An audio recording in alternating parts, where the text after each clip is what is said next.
Yo, what's up? You on spec, guys.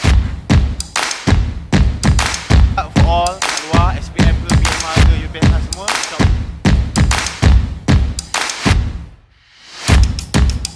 ungkap balik cerita-cerita yang macam tu. Cerita ketiga adalah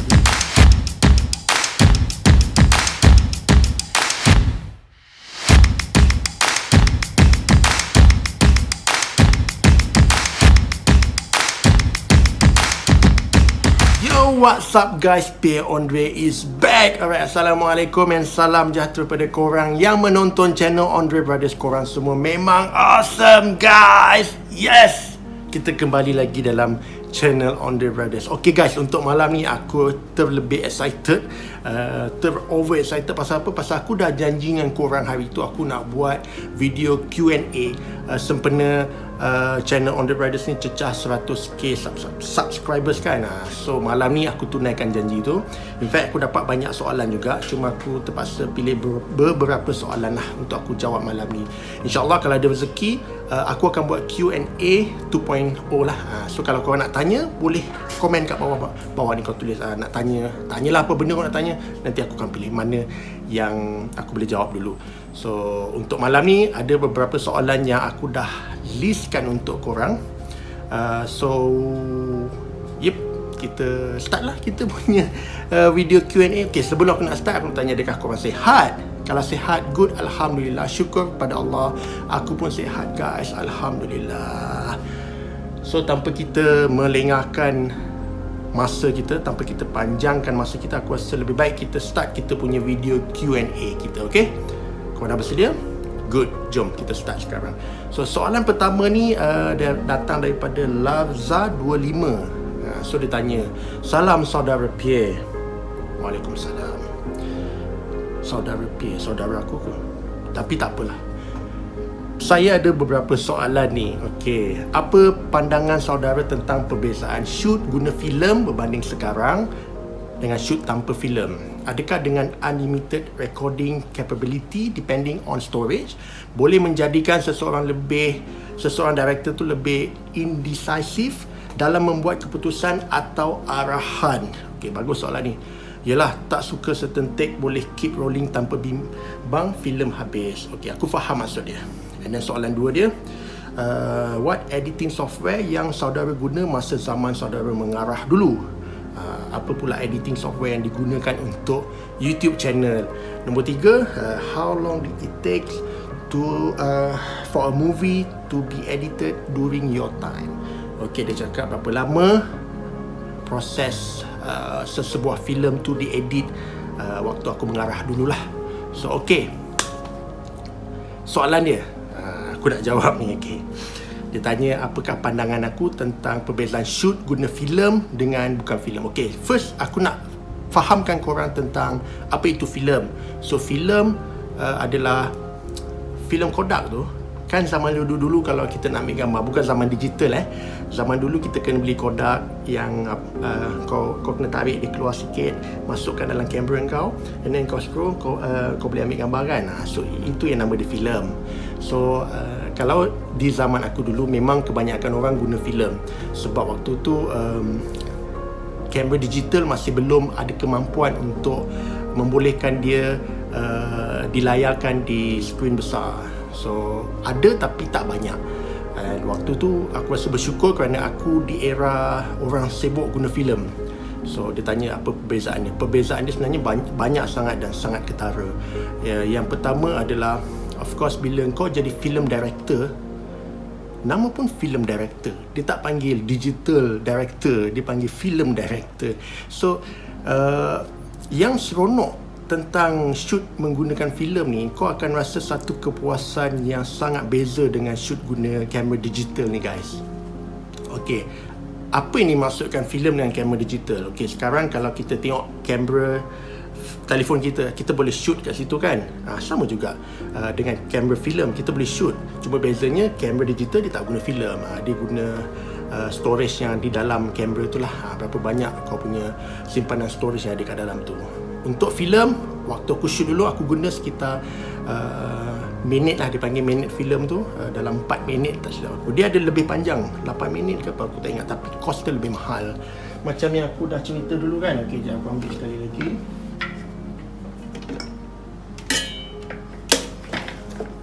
Okey, ni dia punya kotak filem dia.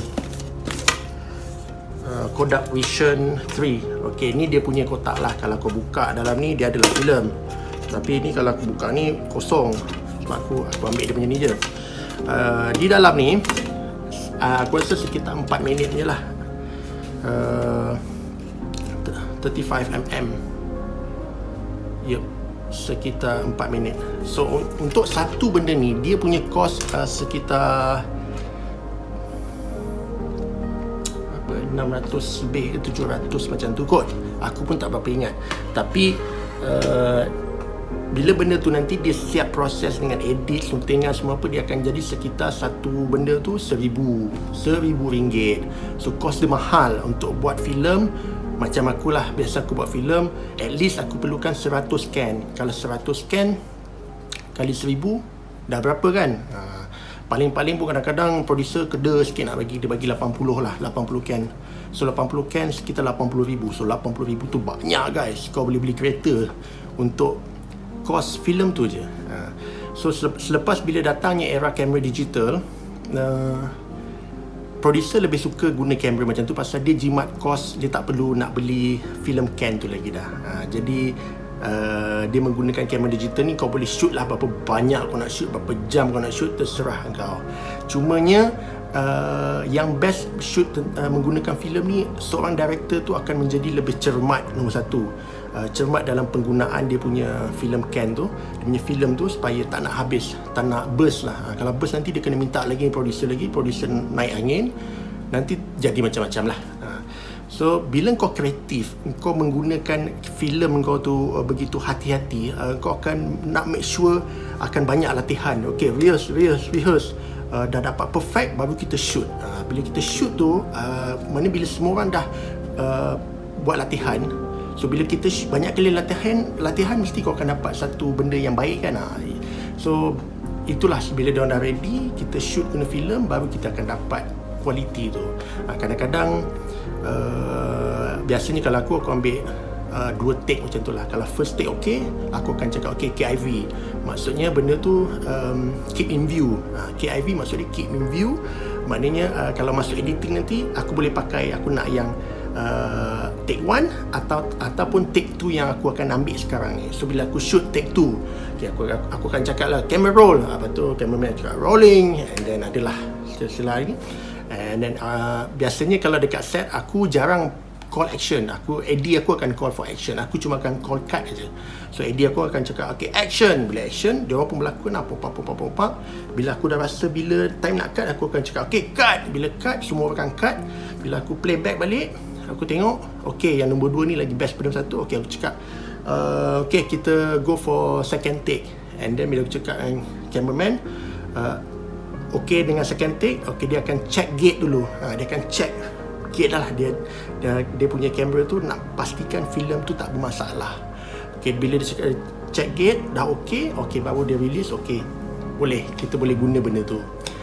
So banyak proses dia menggunakan filem. Kalau shoot digital kamera ni, kau tak ada masalah. Kau nak shoot 100 kali satu scene pun boleh. Kau nak shoot 1000 take pun boleh. Cuma kau larat tak larat je lah. Cuma bila menggunakan kamera digital ni, apa yang aku perasan, pasal aku dua-dua kamera aku dah pakai. Seorang pengarah bila dia guna kamera digital ni, dia akan kurang disiplin. Dia tahu benda tu tak ada call, jadi dia akan buat je lah banyak kali ikut suka dia lah. Dia kurang disiplin on latihan. Okay, kita rehearse dulu, dah ngam baru kita shoot. Tak ada kat situ lah. Itu perbezaan yang paling banyak dan paling ketara yang paling aku perasan.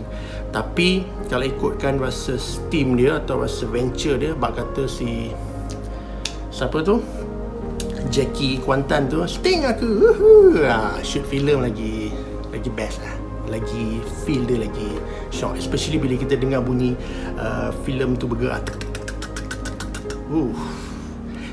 Cumanya kalau first time director macam aku mula-mula direct dulu, bila dengar benda takut guys, pasal benda tu berputar, duit. So bayangkan kalau 10 kali take, 10 kali kau tak dapat, jadi producer dah call lah, kenapa tak dapat lagi? So itu basic, itu standard lah guys. Itu yang seronoknya shoot filem. berbanding shoot kamera digital. So kalau diberi pilihan, even sampai sekarang pun, mana yang aku pilih, kamera digital atau filem, aku akan pilih filem lah. Tapi disebabkan sekarang kamera digital dah macam-macam guys, dia punya look pun dah boleh jadi lebih dahsyat daripada filem. So banyak orang suka shoot guna kamera digital aja.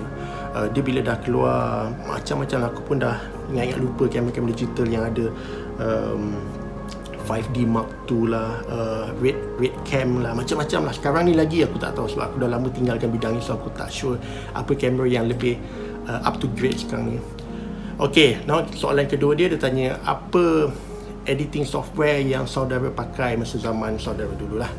So basically, okay, aku nak terangkan kat sini, aku seorang pengarah, seorang penulis, seorang pelakon, tapi aku bukan seorang editor. So aku tak pakai software tu, yang pakai tu adalah editor tu. Tapi berdasarkan pemerhatian aku, kebanyakan editor yang aku pernah bekerja sama dengan diorang, kebanyakan mereka akan guna Apple Final Cut Pro lah. Itu standard lah. Mungkin ada yang lain tapi aku mungkin tak perasan, tapi standard tu kebanyakannya Apple Final Cut Pro X, macam tu lah seingat aku. Tapi kalau sekarang punya software editing dah banyak. Ada DaVinci Resolve tak silap aku, ada beberapa lagi dah, terlampau banyak yang bagus-bagus. Dia software ni bergantung kepada keselesaan editor tu sendiri. Ada editor suka pakai Apple Final Cut Pro, ada editor suka guna depend on dia punya software lah. Sebab kerja editor ni sebenarnya bukan senang, seksa. Aku tengok kawan-kawan aku ni memang tak ada life. Hidup dia hanya di dalam bilik studio tu 24 jam menghadap skrin tu. Kalau akulah kerja macam tu, aku rasa 4 hari aku dah surrender. Memang tak larat, tak mampu. So aku as a director, aku datang untuk monitor apa yang diorang nak buat. So kebiasaannya aku datang, dia depend on editor.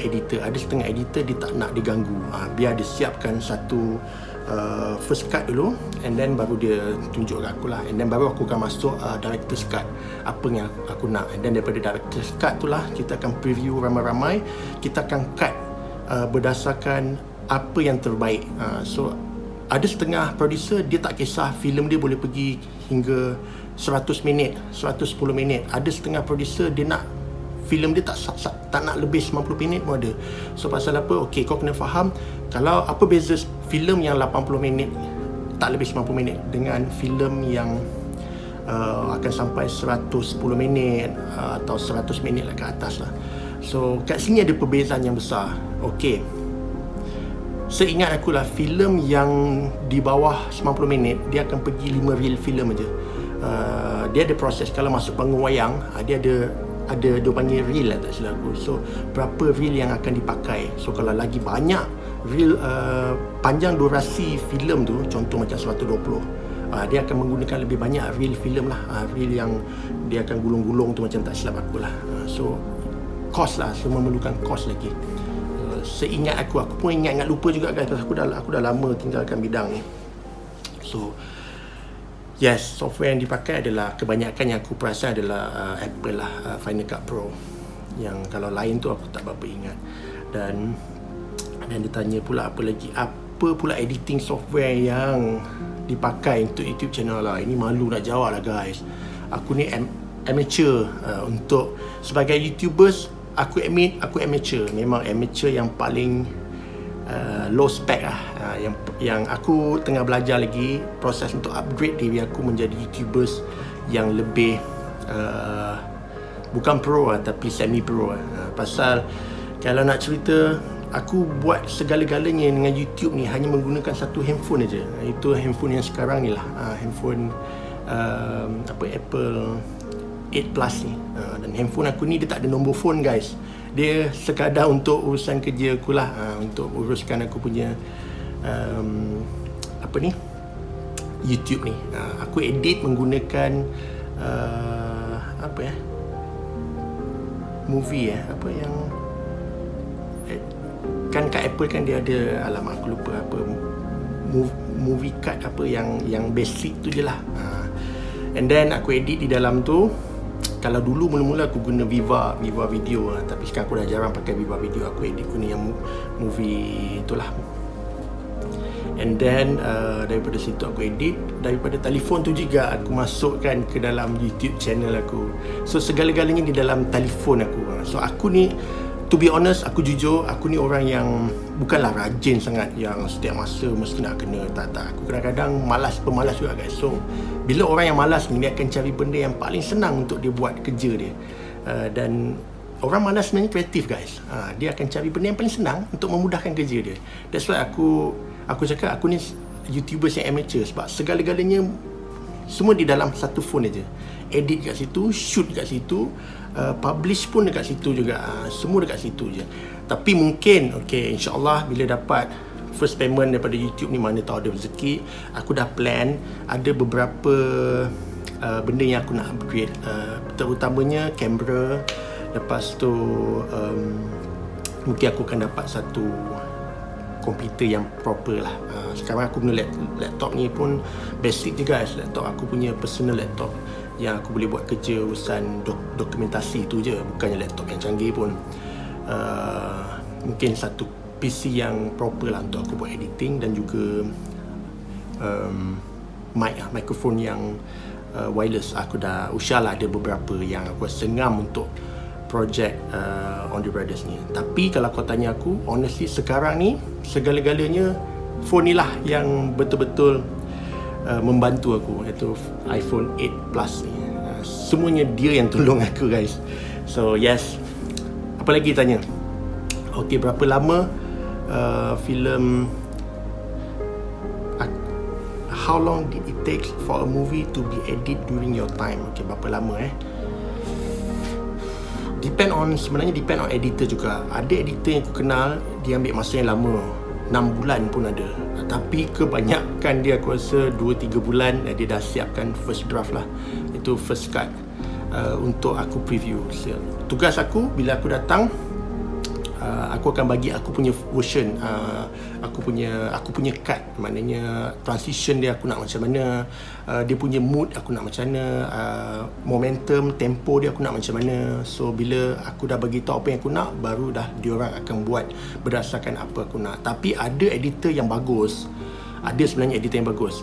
Bila editor yang bagus ni, dia biasanya dia akan, ini definisi aku lah, definisi sebagai seorang editor yang bagus.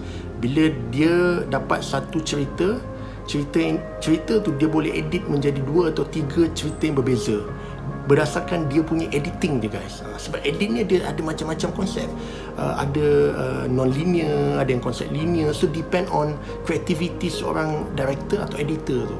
So depends lah. Tapi kalau masa yang aku dulu, kebanyakan editor biasanya at least lah 3 bulan tu nak kena ada satu draft dah. So bila dah ada satu draft, first draft tu, aku dah boleh masuk campur lah. Aku bagi aku punya cut lah, mana yang aku tak nak, mana aku nak tukar depan belakang macam tu. Bila dah keluar director's cut, barulah senang kita buat keputusan. And then baru producer akan masuk campur, dia akan tengok apa yang terbaik untuk filem tu. So yes, aku harap jawapan ni menjawablah soalan yang ditujukan daripada Larza 25. Agak panjang juga pasal ada 3 soalan. Aku suka soalan-soalan macam ni, soalan yang aku boleh share dengan korang tentang apa yang aku pernah buat dulu. Tapi aku minta maaf kalau ada yang tersalah ke apa, pasal aku dah lama tak involve bidang ni. Ada banyak term yang aku dah lupa, banyak nama yang aku dah lupa. Tapi dia di antara tu lah. So kita go next soalan, okay guys? Okay, next soalan daripada 1 minute motivation. Okay, dia tanya, salam Pierre Andre. Waalaikumsalam. Ini Q&A saya. Saya wonder tentang revenue untuk drama. Misalan kalau filem kita tahu revenue dia datang dari box office, wayang, DVD dan lain-lain. Tapi kalau drama dekat TV tu berapa revenue yang sebab modal keluar untuk episod drama lagi besar daripada bikin filem 2 jam kan? Terima kasih. Tidak. Buat filem kos dia lebih besar daripada drama episod. Tapi okay, depend on berapa episod tu. Kalau 13 episod, aku rasa modal filem lebih besar daripada modal drama 13 episod. Tapi kalau kita bercerita tentang bukan tak tahulah 30 atau kita letaklah 30 episod ke atas yang boleh sampai ratus-ratus episod, yes, itu mungkin modal dia lebih besar daripada buat filem 2 jam. Aku punya filem-filem yang paling besar lah modal yang aku pernah dapat untuk buat filem 2 juta lebih. Pada aku besar lah. Tapi sebenarnya 2 juta tu kalau sekarang ni biasa je, sebab aku pernah dengar member-member lain yang pengarah kan, mereka dapat modal lebih besar, especially kalau buat filem-filem macam aksi. At least kau perlukan 4-5 juta. So bila modal dia dah 4 juta, untuk box office kau kena at least lebih 10 juta. Pasal kau kena faham, bila masuk panggung kau ambil 50%. Contohlah kau keluar modal 4 juta, kau dapat 8 juta. So bila kau dapat 8 juta, kau 50% dengan panggung, kau baru dapat 4 juta. So maknanya kau bawa balik modal. So kau tak untung lagi pun. Tapi untung dia akan datang kemudian apabila filem tu akan dijual pada TV station. Contohnya macam hari raya nak keluar filem yang aksi tu, dia orang bayar lah. Itu aku tak sure berapa, kena tanya balik producer-producer yang mahir. Aku pasal itu bukan bidang aku. Okey, tapi soalan dia kat sini agaknya berapa. Kalau drama episod aku tak pasti, aku minta maaf pasal aku tak familiar sangat dengan drama episod. Tapi kalau drama biasa aku pernah involve lah, walaupun bukan sebagai producer. Aku pernah pergi bukan casting, pernah pergi pitching untuk drama Aida, Datuk Aida di TV3. Masa ni zaman Datuk Aida baru-baru nak masuk TV3 lah. So aku direct ada beberapa drama beliau. Dia depend guys. Ada setengah stesen TV dia ambil mungkin, excuse me, alhamdulillah, sorry. Ada setengah stesen TV dia ambil mungkin 100,000, 110,000 ringgit. Tak tahulah kalau boleh pergi 120, aku tak tahulah. Tapi katakanlah kalau stesen TV ambil satu drama dalam 100,000 ringgit mungkin. So kau kena buat at least sebab tu kebanyakan drama-drama yang aku pernah shoot, aku pernah direct, dia bajet yang diorang ada sekitar 65,000, 70,000. Jadi bajet dia tight, memang sangat ketat lah untuk nak buat satu drama. Kadang-kadang casting dia bukan stesen TV ni kadang-kadang demand guys. Dia bayar tak banyak, tapi dia nak artis yang superstar. Bila melibatkan artis superstar, artis yang filem ni, dia harga artis filem ni berbeza dengan harga artis drama. So contohnya kita ambil artis yang grade A lah, yang AA ni lah, yang memang dia main filem je. Tiba-tiba stesen TV ni nak dia jadi hero dalam drama ni. Kalau dekat filem je pun dia boleh dapat bayaran minimum 50,000. So berapa agaknya kita nak bayar kalau berlakon drama? Bayangkan kita ada bajet 65,000. So kalau bayar di 50,000, tinggal berapa ribu? 15,000. Apa nak shoot? Tak boleh. So depend. Sebab tu kadang-kadang kalau drama kita ambil diorang akan faham lah. Biasanya dia ada harga shilling untuk pelakon-pelakon tu. Aku rasa paling tinggi pun kalau pelakon tu hebat lah, paling tinggi 20 kot. Aku tak sure, mungkin aku pun ingat-ingat lupa lah. Sebab okay, contohlah bayangkan aku dapat offer letter daripada satu company, bukan satu stesen TV ni, supaya aku buat satu drama. So dia orang akan bayar aku 110,000. So aku as a producer, aku maksimum aku nak keluar 80,000 je, pasal aku nak untung kerana dia bagi 110, aku nak untung 30,000. So maksimum 80,000, tak boleh lebih. Kalau lebih tu burst lah, aku rugi lah. Aku tak dapat banyak lah, untung 30,000 je. So dalam 80,000 ni nak kena bayar pengarah, penulis skrip, belum lagi technical team. Technical team ni datang package. Contohnya aku ambil satu cameraman. Cameraman ni dia ada budak-budak dia. Dia sendiri akan kumpul siapa budak-budak dia, budak gaffer dia, budak lighting dia, assistant cameraman dia. So dia mungkin datang dengan package. Dia saja mungkin dalam berapa ribu, 20-30 ribu. Aku pun tak ingat lah guys, sekitar tu lah kot, mungkin lebih. Katakan dia saja aku kena bayar 30,000. So aku dah tinggal berapa, 50,000. 50,000 aku nak bayar artis lagi, aku nak bayar, belum lagi bab makan, catering, logistik, belum lagi bab director lagi. Kadang-kadang ada director, dia punya bayaran pun boleh tahan juga. Depends lah. Ada script writer pun kalau drama aku tak ingat berapa lah. Tak sure, mungkin tak lebih 10 kot. Mungkin, aku pun tak ingat, mungkin 5, mungkin kot. So aku harap yang tadi tu menjawablah persoalan daripada 1 minute motivation ni. Berapa misalannya? Okey, kalau filem kita tahulah kutipan kita dapat jangka daripada box office. Dan ni kau boleh check dekat laman website Finas. Dia biasanya dia akan bagi tahulah berapa anggaran kutipan keseluruhan. Dan itu tak sure, aku rasa tu sebelum ditolak lagi dengan 50% dengan Paugam. Dan aku dengar dengar macam tu lah. So hopefully itu menjawablah persoalan dia. Kita go untuk next soalan. Okay guys, minum dulu boleh tak? Sorry guys, tekak kering ni.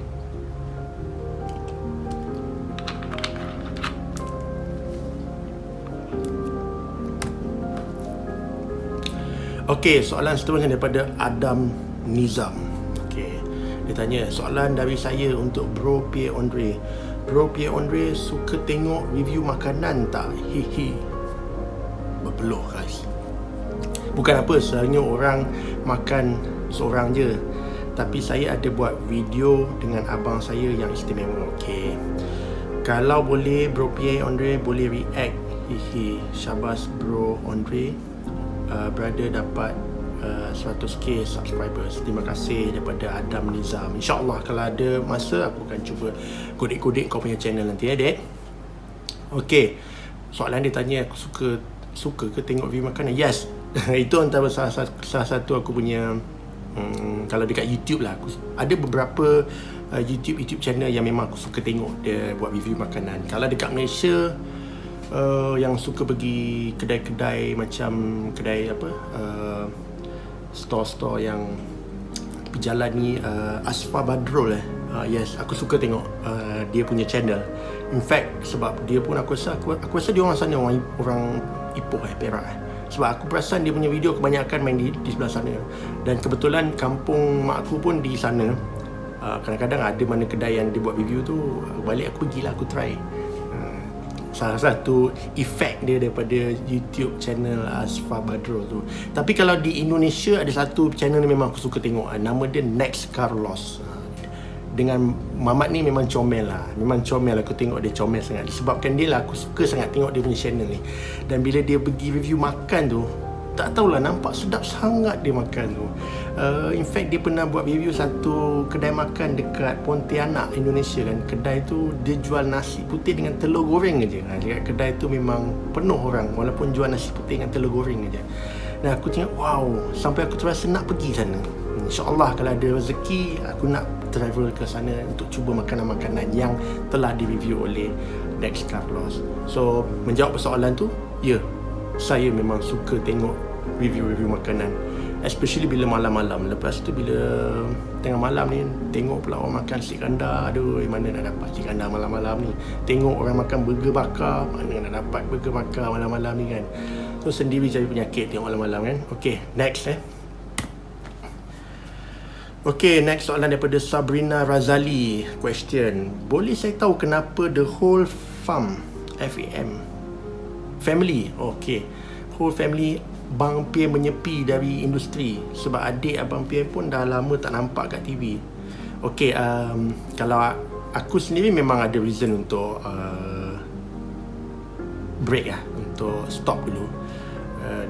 Memang satu waktu tu aku rasa aku tak nak involve dah dalam bidang industri ni. Tapi kalau tanya sekarang, InsyaAllah kalau ada rezeki. Tapi bukan now lah. Tapi kalau Mikael, reason dia aku tak sure kenapa.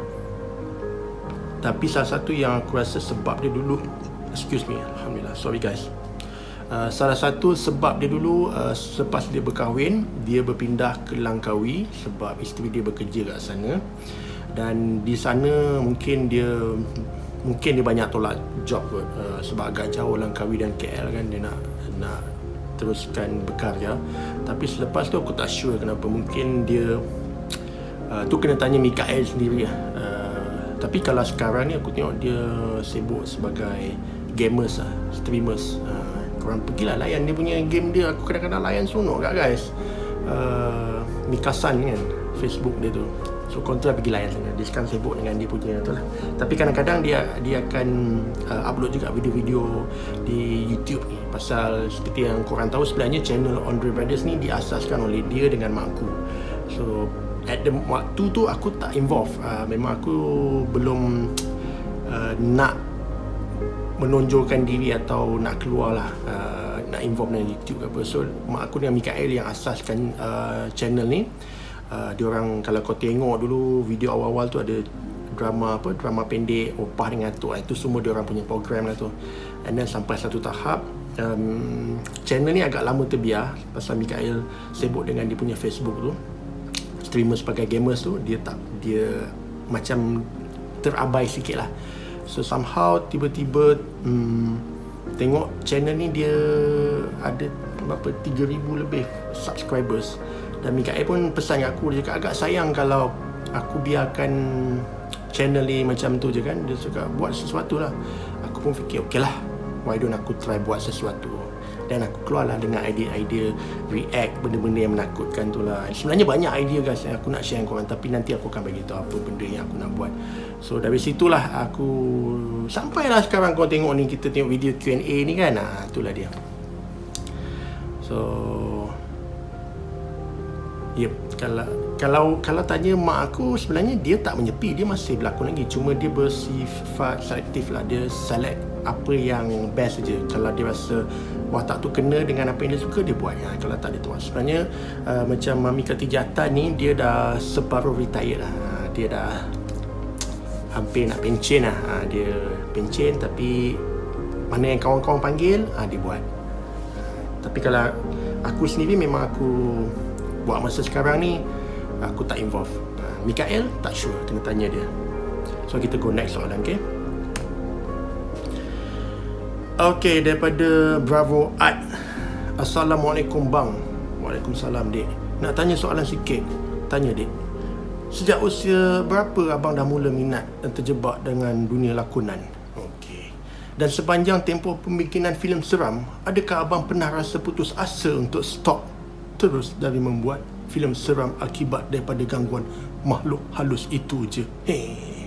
So ini dia sebenarnya soalan dia. Dia tanya sejak usia berapa. Okay guys, yang seperti yang korang tahu, aku membesar dalam lingkungan mak aku seorang pelakon. So daripada kecil aku dah ikut mak aku pergi syuting Rumah Kedai, Pimai Tangtu. Jadi secara tak langsung minat tu dah ada, cuma belum ada sifat bertindak atau bergerak aja. Waktu aku kecil aku memang tak ada intention untuk jadi pelakon kanak-kanak. Tapi bila meningkat dewasa, memang aku ada minat untuk jadi seorang pengarah. Bukan pelakon datang nombor 2. Sebab aku minat benda-benda yang bersifat storytelling ni. Berapa usia? Ditanya sejak berapa minat dan terjebak dengan dunia lakonan. Kalau betul-betul terjebak dalam dunia lakonan ni, habis sekolah 18 tahun. Waktu tu aku masih lagi belajar di Akademi Seni Kebangsaan, dan aku pergi hantar mak aku pergi syuting filem Potret Mistik, dan akhirnya kat situlah terjebaknya first lakonan yang aku rasa secara rasminya. Tapi kalau waktu sekolah dulu pernah jadi extra sekali. Macam aku cerita itu kan, yang Maria Faridah datang sekolah aku jadi pelakon ekstra. Itu tingkatan berapa? 3 ke tingkatan 4 ke? Tak ingat lah, macam tu lah. Itu secara tak rasmi. Minat tu daripada kecil lagi. Tapi kalau kau tanya aku original minat nak jadi apa, sebenarnya aku nak jadi seorang pemain bola sepak guys. Itu memang aku punya cita-cita kecil lah. Memang aku aktif dulu main bola daripada sekolah rendah, aku wakil sekolah, dan sekolah menengah pun wakil sekolah bola sepak. Dan aku position kalau main bola aku goalkeeper. And then tapi bila masuk tingkatan 5 tu aku dah stop, focus more on study aku lah. Pasal di tingkatan 4 tu aku dah tahu mana aku nak pergi. Aku dah tahu aku nak pergi ke Akademi Seni Kebangsaan. Aku dah set fokus kat situ. Habis sekolah aku apply ASK, dan juga aku apply juga UiTM untuk bahagian seni. Dua-dua dapat alhamdulillah, tapi aku prefer Akademi Seni Kebangsaan. Sebab memang aku punya set fokus aku. daripada tingkatan 3 macam tu lah. Sebab aku dah tahu dah memang ada akademi tu. Dan aku tengok kat situ kebanyakan penggiat seni di situ. So itu adalah first titik mulanya mana aku nak start. So dan dia tanya, sepanjang tempoh pembikinan filem seram, adakah abang pernah rasa putus asa? Pernah. Dan sebenarnya benda tu sampai sekarang. Filem yang aku dah buat dah video ni tapi tak keluar lagi. Tak sure kalau masa aku shoot video ni, video tu akan keluar ke belum ya? Tak sure. Tapi ada satu filem ni lah, filem seram ni yang buat aku putus asa sebab gangguan makhluk halus. Memang ada. Buat filem hantu atau filem seram memang penat spiritual. Dan filem yang aku maksudkan ni filem jin ni, tajuk yang filem aku shoot ni lah, jin. Betul-betul buat aku bukan putus asa, tapi aku rasa masa untuk aku rest lah. Pasal aku rasa bila dia berkait rapat dengan keselamatan diri atau nyawa kau, aku rasa ini adalah waktu yang sesuai untuk aku rest dulu. So memang ada satu filem yang buat aku rasa bukan putus asa, tapi rasa nak stop dulu daripada buat filem-filem seram. Pasal gangguan macam ni memang tak best guys. So kita go next soalan ya. So next soalan seterusnya daripada AM1202A Nur Ain Natasha. Apa plan K Andre in future? Keep buat konten yang menarik kat YouTube sebab video-video ni lah selalu teman saya makan. Woohoo! Alhamdulillah ada juga video yang meneman atau memberi impact yang bagus lah. Maknanya video-video aku ni peneman seseorang ketika dia makan, iaitu Nur Ain Natasha. Okay, apa plan in future? Plan in future sekarang aku nak fokus aku punya YouTube channel ni. Dulu rasa macam nak dapat 100k tu macam mustahil dalam setahun dua ni. Tapi Alhamdulillah rezeki Allah bagi, siapa sangka guys. Dulu mula-mula masa aku baru start buat YouTube ni, ada juga beberapa kali aku rasa macam bukan putus asa, tapi kenapa orang dah tak nak tengok aku lagi ke, orang dah tak suka ke. Tapi aku keep my mind positif guys. Aku selalu cakap dalam minda aku, Pierre, kau bukan tak bagus, cuma orang tak tahu je yang kau ada dekat sini. So aku keep buat. Aku buat non-stop. Aku buat video. Aku tak peduli sangat tentang berapa ramai orang nak subscribe, berapa ramai view aku time tu aku set, kalau dapat 100 view pun aku dah syukur. Alhamdulillah, terima kasih ya Allah. Ada juga 100 orang yang nak tengok, cuma kadang-kadang tak dapat 180 lebih view. Aku bukan sedih lah, tapi still happy. Pasal apa? Waktu tu aku boleh balas setiap daripada diorang punya komen. Sebab yang komen pun tak ramai, ada 2-13, paling ramai pun 15 orang lah. Jadi aku boleh balas setiap seorang. Tapi sekarang ni minta maaf guys, aku bukan tak nak balas, kadang-kadang aku tak mampu, terlampau banyak. Dan apa yang aku boleh buat tanda penghargaan adalah setiap yang aku baca aku akan like dan aku akan love guys. So plan aku in future, aku nak fokus 100% dengan channel ni.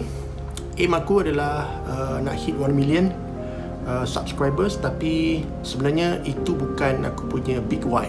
Big why aku nak buat sesuatu yang lebih objektif aku untuk YouTube ni sebagai satu platform untuk aku nak buat satu karya yang orang tak jemu tengok. Sebenarnya video-video react ni sekadar video untuk stepping stone je, supaya bila orang dah start kenal, okay, ada sesuatu yang aku nak buat dengan channel Andre Brothers ni. Bukan sekadar video react je. Kalau boleh aku nak buat setiap hari ada video baru yang berbagai segmen. Maknanya korang takkan bosan. Maknanya aku nak jadikan channel Andre Brothers ni macam siaran station, TV station. Macam kau buka TV3 ke TV1, setiap hari ada saja program-program yang kita buat. Cuma sekarang ni aku buat seorang, aku belum ada team. Tapi insyaAllah in future aku nak ada satu team yang aku boleh organize satu benda yang lebih sistematik dan membuat channel Andre Brothers ni lebih ngam lah, lebih orang suka. Dan kalau kau tengok banyak sebenarnya YouTubers dekat luar negara sana kan, macam banyak lah yang dia punya video dia memang awesome lah, memang best. So aku ada plan untuk tu. And then kita go next soalan daripada Jackna 501. Tahniah saudara Pierre Andre. Satu soalan saya nak tanya, betul ke awak kahwin dengan orang Johor? Terima kasih. Ya betul, saya berkahwin dengan orang Johor guys. Isteri aku yang cantik tu datang daripada Johor, orang Johor, anak jati Johor Baru, lahir di sana guys. Dan yang lagi best tu, dia lahir pada 16 September, Hari Malaysia. So yes, aku harap soalan-soalan ni aku dapat jawab lah. Aku harap korang berpuas hati dengan jawapan aku. And mana yang soalan yang aku tak pilih, tak apa, insyaAllah korang tanya lagi, korang komen kat bawah ni apa benda yang korang nak tanya. InsyaAllah aku akan buat Q&A 2.0. So minta maaf guys, aku ambil masa yang panjang lebar untuk nak jawab Q&A ni. Aku tahu ada antara korang yang tak suka video panjang-panjang ni, tapi siapa yang suka video panjang-panjang, Alhamdulillah, bagus. Pasal kita dapat luang lebih banyak masa untuk aku menjawab soalan. Aku harap Q&A ni panjang sikit, tak apalah kot Kalau video react tu lah, tak apa, kita boleh pendekkan. So sebab aku suka nak jawab soalan-soalan yang korang tanya. So yes guys, thank you again kepada korang yang dah tengok pada awal sampailah habis ni. Terima kasih banyak-banyak guys. Aku appreciate masa korang. Aku tahu masa tak boleh nak beli, masa tak boleh nak rewind, tak boleh nak patah balik. Sebab tu aku menghargai korang punya masa. Yang mana yang tengah makan sekarang ni, tengah tengok, mana yang tengah dekat bilik tidur, yang tengah nak tidur ni, tengah tengok video ni, mana yang tengah apa sajalah yang korang tengah buat. Terima kasih guys. Terima kasih banyak-banyak. Seriously, terima kasih. Dan mana yang belum subscribe dulu channel ni. Tekan sekali butang notification tu supaya korang tak tertinggal dengan video-video baru daripada Pierre Andre dan juga Michael Andre lah. InsyaAllah dia pun akan ada masukkan video-video nanti in future, InsyaAllah. So yep, korang jaga diri baik-baik, stay safe, stay cool guys, and tidur baca doa. Ingat Allah, syukur banyak-banyak pada Allah apa yang Allah telah berikan pada kita. Okay guys, alright, kita jumpa lagi untuk kita punya next video. Alright, Assalamualaikum dan salam sejahtera pada korang yang menonton channel Andres. Korang semua memang awesome guys. Yes.